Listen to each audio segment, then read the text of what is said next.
Thursday to Sunday, we just blew all of the post-pandemic records. 7 million people came to our theaters between Thursday and Sunday, mostly to watch the new Spider-Man No Way Home movie. These were records. We set a new record Thursday, a new record again on Friday, a new record again on Saturday. Just to put 7 million guests in a weekend in perspective, we didn't do 7 million tickets in the entire first quarter of 2021.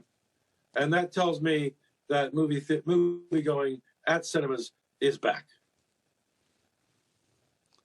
Now, Adam, one thing is certain. You have survived incredibly well.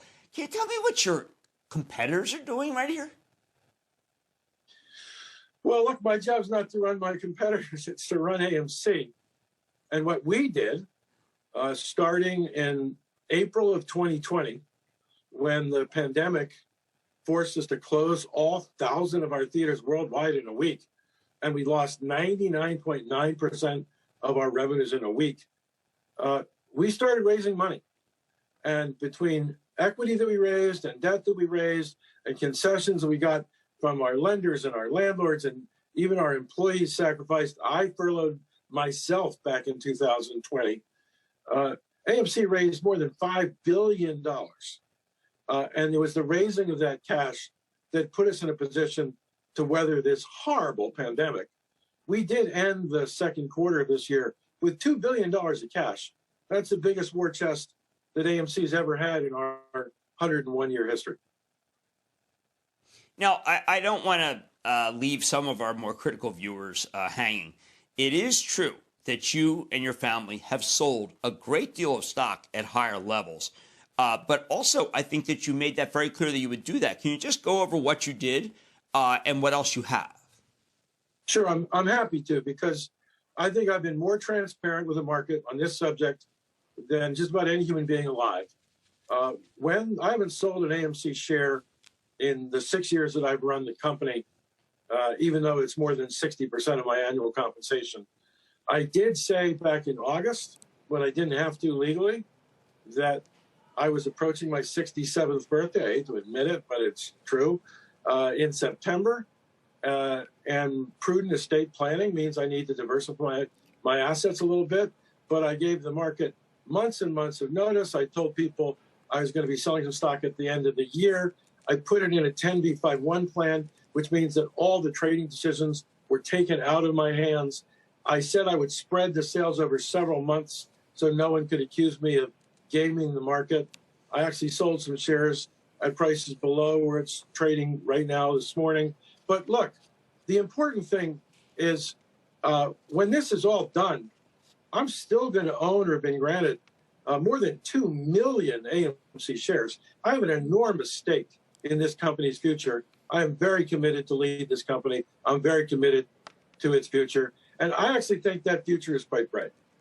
Yeah, all right. Well, tell me why you believe it's quite bright, Adam, because, there are plenty who believe you've done a great job stewarding this company through an unprecedented period.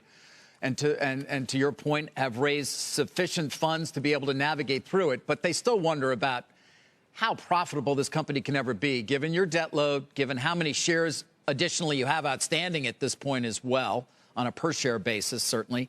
And just, what seems to be, at least broadly speaking, an unwillingness of some people to go to the movies in a regular way, pandemic or no. Well, David, look, those are all very, very good questions. But on this unwillingness to go to the movies, 7 million people went this weekend. And it was a record for us. And it was a record on Thursday. It was a record on Friday again. We broke the Thursday record. On Saturday, we broke the Friday record. It turns out Spider-Man No Way Home has the third biggest opening weekend in the history of cinema. They're going to theaters. Now, what we need for AMC to come back as the AMC that we all knew pre-pandemic, we need two things. Number one, we need to get through the pandemic. And we are making good progress. 70% of the U.S. population has had at least one vaccination so far. Beyond that, though, we need new movies to be released. And what this weekend proves is that when Hollywood gives us good movies, we fill our theaters. Right. And what we haven't had since March of 2020 is a lot of movies. But in this October, when 4 different movies led the way in October, we had very strong attendance.